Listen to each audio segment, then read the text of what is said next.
So, let's just get right into it. Have you ever felt like you're playing a game that's completely rigged? Like you're up against some giant with a bottomless war chest?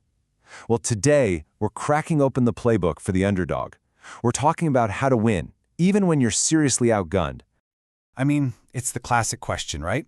David versus Goliath. The small fish trying to take on the shark. It feels impossible. But what if there's a way to not just survive, but to actually outmaneuver the market leader? That's the big question we're going to unpack here. And let's be real, that feeling is totally valid. You look at the competition, these massive companies with their endless budgets, and it just feels like they can steamroll you. They have this whole "don't even try to mess with us" vibe. But you know what? That feeling of being at a disadvantage, that's exactly where our strategy begins. To beat the giant, you first have to get inside their head. You have to understand their playbook. And honestly, it's pretty simple, but it has a huge, huge weakness. The giant strategy is basically what we can call something from something. It's incredibly straightforward. They use what they already have, all the money, all the market share, all the tech, and they just overpower everybody else. It's a brute force attack. Just throw cash at a problem until it disappears. And this quote from Roger Martin just nails the mindset, doesn't it? He says that if you have the resources, the smartest move is to make the game as expensive as you possibly can for anyone who wants to compete. You basically build a wall of money so high that nobody else can even think about climbing it. We've seen this play out in the real world. Do you remember when Reebok was actually a serious threat to Nike? Well, Nike's response wasn't just, let's make slightly better shoes. No way. They invented a whole new, ridiculously expensive way to compete. Massive athlete endorsements. They signed Michael Jordan, created the whole Air Jordan phenomenon, and just jacked up their spending to a level that Reebok had no hope of matching. And what happened? Reebok pretty much flatlined. That, right there, is something from something. Okay, so if you can't outspend them, what on earth do you do? Well, you don't play their game. You use a totally different strategy. It's kind of like a secret weapon. And this is what we call the something from nothing approach. Now, it sounds like magic, but I promise it's not. It's all about being clever. Your focus shifts completely. You start looking for advantages that are cheap, things you can actually afford to do, but that are really hard for your big, overconfident, and probably slow-moving competitors to even see, let alone copy. It's about spotting what everyone else is missing. So here's the absolute game changer. Stop obsessing over what your competitors are doing with all their money. Instead, Roger Martin says you need to ask a totally different question. With all that money they're spending, what are customers still missing? Your job isn't to match them dollar for dollar. It's to find and fill those gaps that they've overlooked. All right, this is where we get down to brass tacks. How do you actually find these cheap, hidden advantages? Well, it really boils down to two main paths you can go down. So you've got two pathways here. The first one is all about rediscovery. What assets are just sitting around right under your nose that you're not even using? This could be anything. Customer data, a unique relationship, a special skill your team has. The second path is about creation.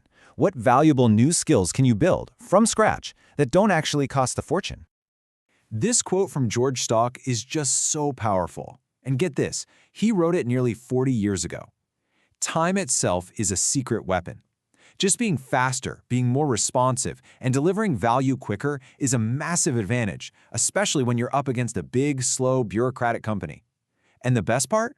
Being fast doesn't have to be expensive. And here's another front where you can totally win: emotion. People don't just buy a product, right? They buy how that product makes them feel. Why would anyone pay 10 times more for an iPhone than a similar Android phone? It's not just about the camera. It's about the feeling, the status, the identity. And building that kind of emotional connection is something you can do without a billion-dollar marketing budget. And you can't underestimate the power of these feelings. Research from Nielsen shows that a mind-blowing 90% of our purchasing decisions are made subconsciously. 90%. That means the game is really won or lost on emotion and gut feelings, not on some spreadsheet comparing features and price. For the underdog, this is a massive, massive opportunity. So what does your toolkit look like?